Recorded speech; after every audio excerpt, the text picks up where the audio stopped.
Hi Kids Corner family, thank you so much. We have hit the first 100 subscribers and the happiness oda நம்ம இன்னைக்கு ஒரு ஹெல்த்தியான திணை dosa recipe பார்க்கலாம். அதுக்கு எந்த டம்ளர் நீங்கள் அளவுக்கு எடுக்கிறீங்களோ அந்த டம்ளரில் 1.5 டம்ளர் திணை அண்ட் 1/2 டம்ளர் இட்லி அரிசி, 3/4 டம்ளர் உளுந்து, கொஞ்சமாக வெந்தயம் போட்டு ஓவர் நைட் இல்லை 6 hours சோக் பண்ணி வச்சுட்டு நல்லா ஊறினதுக்கப்புறம் அதை நல்லா வாஷ் பண்ணிவிட்டு நம்மளோட மிக்ஸி இல்லை கிரைண்டர் நீங்கள் எதில் அரைக்கிறீங்களோ நல்ல நைஸாக நம்ம நார்மலாக மாவு அரைக்கிற பதத்தில் இது நல்லா அரைச்சி நம்ம அரைச்ச மாவை ஒரு பாத்திரத்தில் மாற்றி 7 to 8 hours அதை நல்லா ஃபோர்மெண்ட் ஆகிற அளவுக்கு விட்டு அப்புறம் 8 ஹவர்ஸ்க்கு அப்புறம் ஓப்பன் பண்ணி பார்த்தா இந்த மாதிரி புஃப்னு உப்பி வரும்.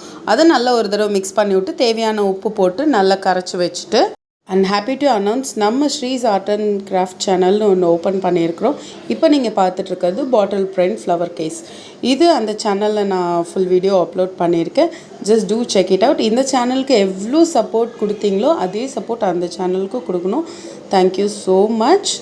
ஸோ இப்போ நெக்ஸ்ட் நம்ம தோசை தவாவை நல்லா சூடானதுக்கப்புறம் வாட்டர் தெளித்து நம்மளோட பதத்தை பார்த்துட்டு நார்மலாக தோசையை எப்படி குத்துறோமோ அந்த மாதிரி குத்தி எண்ணெய் இல்லை நெய் உங்களுக்கு எது ப்ரிஃபரன்ஸோ அதை ஊற்றி நல்லா 2 பக்கமும் ரோஸ்ட் ஆகிற அளவுக்கு விட்டு திருப்பி போட்டு நல்ல தேங்காய் சட்னி, கார சட்னி, சாம்பார் எது கூட வேணாலும் சர்வ் பண்ணலாம். நல்லா சுட சுட முறுன்னு இது உங்கள் வீட்டில் இருக்கிறவங்களுக்கு சர்வ் பண்ணி பாருங்கள். வேணும்னு கேட்டு வாங்கி சாப்பிட்டுக்கிட்டே இருப்பாங்க. இந்த ரெசிபி ட்ரை பண்ணிவிட்டு கமெண்ட் செக்ஷனில் கமெண்ட் பண்ணுங்கள். Thank you so much. Like, share and subscribe.